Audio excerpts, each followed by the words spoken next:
ঘৰে ঘৰে হৰেক মাল বিক্ৰী কৰিবলৈ গৈছিল সুলেমান আৰু কৰিডুৰে। ঘটনা মাৰ্ঘেৰিটাৰ লেখাপানীৰ মুলুং তিনিখুটি গাঁৱত। হৰেক মাল লৈ এঘৰ জনজাতি লোকৰ ঘৰৰ পদূলিত উপস্থিত হৈছিল সুলেমান।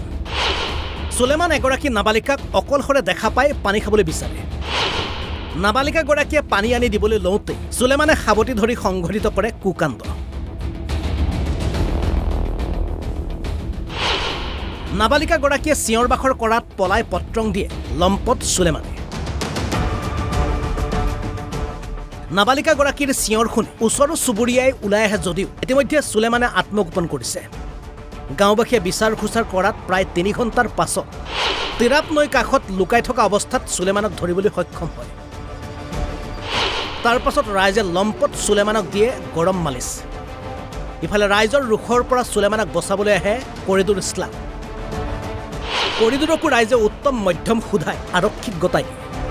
যেহেতু মই দিনৰ ১টামান বজাত খবৰ পালোঁ, ফোন কৰিলে মোক। আজি যিজনী ছোৱালী ধৰ্ষণ কৰিবলৈ অপচেষ্টা চলাইছিলে এই দুষ্টকাৰীসকলে, তেওঁলোকে যেতিয়া কাণ্ডটো ঘটালে মোক ঘপককৈ ফোন কৰিলে সেই ছোৱালীজনীৰ বাপেকে। দেউতাকে ফোন কৰি কিনি মোক ক'লে যে ছাৰ এনেকৈ তেনেকৈ কথা, মোৰ ছোৱালীজনক তেনেকৈ কৰিব চেষ্টা কৰিলে, আমি তেখেতক ধৰিবলৈ কাৰণে চেষ্টা কৰিলোঁ, কিন্তু তেখেত পলাতক।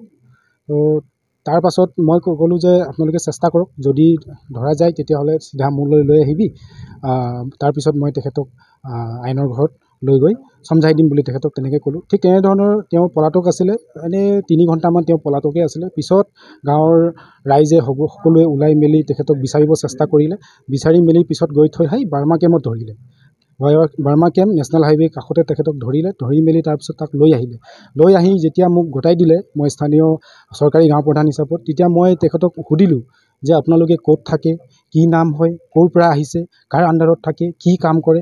তেতিয়া তেওঁলোকে সম্পূৰ্ণ কথাবিলাক ক'লে যে আমি হৰেক মাল বেপাৰী হয়, আমি গাঁৱে ভূঞে আমি বিক্ৰী কৰি ফুৰোঁ, তেনেকৈ ধৰণৰ কথাটো ক'লে। তাৰপাছত মই এইটো সুধিলোঁ আপোনালোকে কেইজন আছে, ক'ৰ পৰা আহিছে। তেওঁলোকে কৈছে আমি ৱেষ্ট বেংগলৰ পৰা আহিছোঁ, আমি ৱেষ্ট বেংগলৰ নিবাসী বুলি ক'লে। ইজনে কৈছে মই অহা 2 মাহ হৈছে, আৰু এজনে কৈছে মই 2 বছৰৰ পৰাই মই ইয়াত এনেকৈ কাম কৰি আছোঁ, আৰু এজনে কৈছে তেখেতটো অহা নাই, পিছত আহিব, তথাপিও আমি দুটা আছোঁ বুলিখিনি ক'লে। তো যিজনে কাণ্ডটো কৰিলে সিজনে মানে আমাৰ গাঁৱত তেখেত নতুনকৈ আহিছিলে, প্ৰথমবাৰ বাবে আহিছিলে চাগে। মই আগত পিছত তেনেকৈ দেখাও নাই তেখেতক। তেখেতে চাইকেলত বস্তুখিনি লৈ পেলাই আহিছিলে গাঁৱত।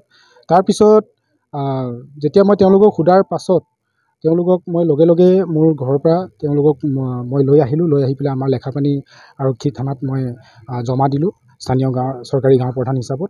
আৰু এতিয়া তেওঁলোকক আৰক্ষীয়ে গ্ৰেপ্তাৰ কৰিছে আৰু ইতিমধ্যে তেওঁলোকক মেডিকেল কৰিব নিছে বৰ্তমান। আৰু মোৰ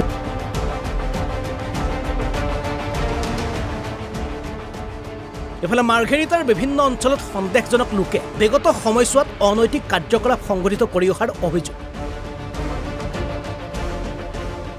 এই ক্ষেত্ৰত প্ৰশাসনক কঠোৰ দৃষ্টি ৰখাৰ আহ্বান ৰাইজ তথা বিভিন্ন দল সংগঠনৰ। জাগুনৰ পৰা সীমান্ত চেতিয়াৰ ৰিপৰ্ট, অসম লাইভ 24।